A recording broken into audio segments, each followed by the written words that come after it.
নদিয়া চাকদহ এলাকায় 4টি মোটরসাইকেল চুরি যায়। চাকদহ থানায় অভিযোগ জানানো হয়। এরপর চাকদহ থানা রানাঘাট পুলিশ জেলার যৌথ উদ্যোগে তদন্তে নামে 4টি মোটরসাইকেল উদ্ধার করে। মোটরসাইকেল চুরি করা দুষ্কৃতীকে উত্তর 24 পরগনা বারাসাত থেকে গ্রেপ্তার করা হয়। এই প্রসঙ্গে চাকদহ থানায় সাংবাদিক সম্মেলন করা হয়।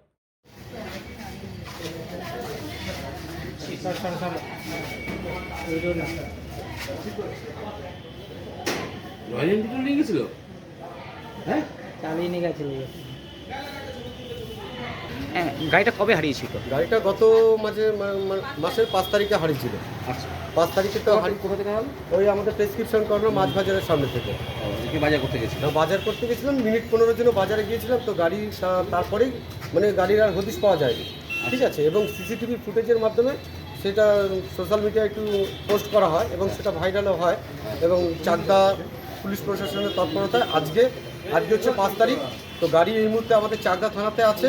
এবং আমার যিনি আয়ও আছেন স্যার মনোজবাবু, ওনাকে অসংখ্য ধন্যবাদ এবং চাকদা প্রশাসনকেও অসংখ্য ধন্যবাদ জানাই।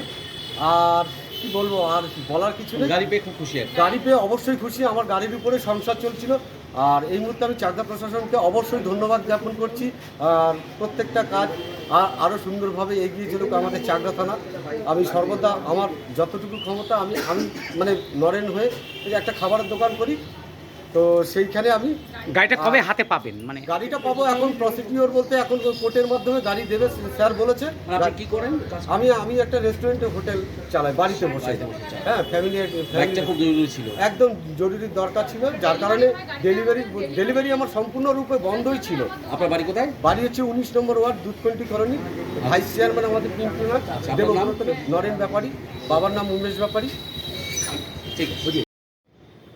এবং তারপরে জুন মাসেও একটা মোটরসাইকেল চুরি হয় এখানে আমাদের চাকদা থানা এলাকার লালপুর, মদনপুর, চাকদা বাজার এবং চাকদা চৌমাথা, এই 4টে জায়গা থেকে মে মাসে 3টে আর জুন মাসে একটা জায়গা 4টে পরপর মোটরসাইকেল চুরি হয়, যার মধ্যে 3টে স্প্লেন্ডার ছিল এবং একটা হিরো হন্ডা গ্ল্যামার মোটরসাইকেল ছিল। যখন এই চুরিগুলো হয় তখন আমাদের থানার সমস্ত টিম আমরা নামিয়ে এইগুলোর তদন্তে নামি এবং বিভিন্ন জায়গা থেকে ইনভেস্টিগেশন করে এবং সিসিটিভি ফুটেজ এবং অন্যান্য সোর্সের মারফতে আমরা একটা লোককে ফিক্স আপ করি, যার মুভমেন্টটা দেখে মোটামুটি আইডিয়া হলো যে এই লোকটাই এই ইনসিডেন্টটা এই চুরিটা করেছে। এবং সেই লোকটাকে আমরা ফিক্স আপ করি এবং ওকে আমরা আইডেন্টিফাই করি এবং আমাদের রানাঘাট পুলিশ জেলা এবং অন্যান্য পাশাপাশি যে জেলাগুলো ছিল সেখানে আমরা তার ডিটেলসগুলো পাঠাই যে এইরকম একটা লোক বিভিন্ন জায়গায় মোটরসাইকেল চুরি করছে, একে কোনো থানায় দেখলে যাতে ইমিডিয়েটলি আমাদেরকে জানানো হয়। তো সেই করেসপন্ডিংয়ে গত মাসে জুন মাসের 7 তারিখে বারাসাত থানার আন্ডারে ওর মুভমেন্টটা পাওয়া যায় এবং ওখানে একটা চুরি করতে গিয়ে ওকে অ্যারেস্ট করা হয়। বারাসাত থানায় একটা কেস হয় এবং ওকে ওখান থেকে অ্যারেস্ট করা হয়। সাথে সাথে আমরা খবর পাই এবং আমরা ওকে জুন মাসের 30 তারিখে আমরা ওকে ওখান থেকে আমরা শোন অ্যারেস্ট করি এবং ওর কাছ থেকে আমাদের যে 4টে মোটরসাইকেল যেটা চুরি হয়েছিল আমরা আমাদের 4টে মোটরসাইকেলই রিকভারি করতে পেরেছি এবং আমাদের মোটরসাইকেলগুলো রিকভারি হয়েছে। অ্যাকিউজটা এখন আমাদের পিসিতে আছে, আমাদের যে 4টে কেস আছে তার পিসির মধ্যে এখন আছে এবং ডিউরিং ইনভেস্টিগেশন আমরা যেটা পাই যে এই অ্যাকিউজ যে আছে এর বিভিন্ন থানা এলাকায় ওর নামে কেস আছে, ওর প্রায় 8টা বা 9টা কেস আছে অন্যান্য থানাতে, বারাসাত থানা, বাদুরিয়া থানা, বাসুদেবপুর, ব্যারাকপুর এবং আমাদের চাকদা থানার যে 4টে কেস আছে।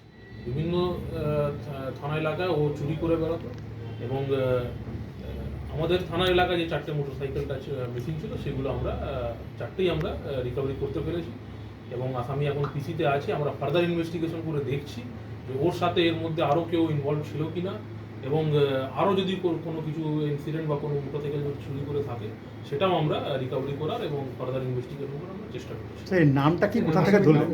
আসামির নামটা হচ্ছে সুভাষ মণ্ডল, বাবার নাম দুরন্ত মণ্ডল, রুদ্রপুর বাড়ি, রুদ্রপুর দত্তপুকুরে ওর বাড়ি, বয়স 45 বছর, দত্তপুকুরের বাসিন্দা, কিন্তু বিভিন্ন থানা এলাকায় ও চুরি করে বেড়ায়। এখনো পর্যন্ত কতগুলো করেছে?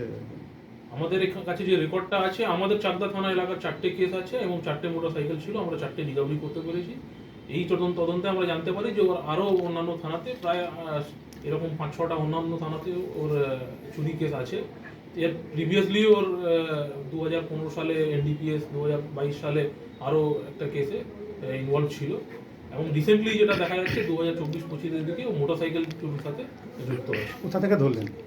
ওকে অ্যারেস্ট করা হয়েছে বারাসাত থেকে। আমাদের এখানে চাকদা থানার এলাকায় যখন ইনসিডেন্টগুলো হয়, আমরা সিসিটিভি ফুটেজের মাধ্যমে এবং সোর্স মারফতে আমাদের ইনফরমেশনগুলো আমাদের জানতে পারি, যে লোকটাকে আমরা ফিক্স আপ করি, এবং আমাদের পাশাপাশি জেলাগুলোকে আমরা ইনফরমেশন দিয়েছিলাম।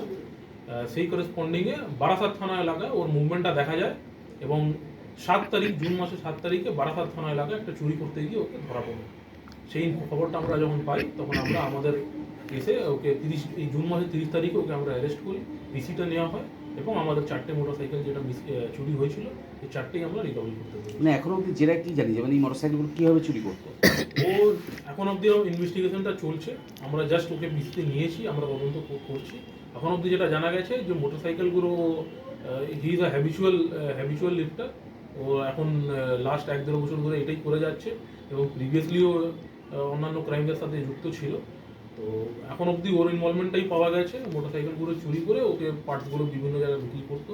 এখন আমরা সেগুলো তদন্তের মধ্যে আসবে, আমরা ফার্দার ইনভেস্টিগেশন করছি। আলটিমেটলি যে কে রিসিভার আছে, ওর সাথে কোনো অ্যাকমপ্লিস আছে কিনা, সেটা আমাদের ফার্দার ইনভেস্টিগেশনের মধ্যে আমরা পাবো। একাই ছিল না গ্যাং ওয়াইজ? এখন অবধি যেটা আছে আমাদের কাছে খবর আছে, ও একাই, ওর ইনভলভমেন্টটা পাওয়া গেছে, এবং আমাদের ইনভেস্টিগেশন আমরা যেটা পেয়েছি এখন অবধি একাই পেয়েছি।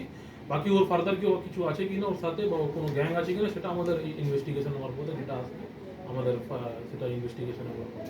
কদিনের পিসি নিয়েছেন স্যার?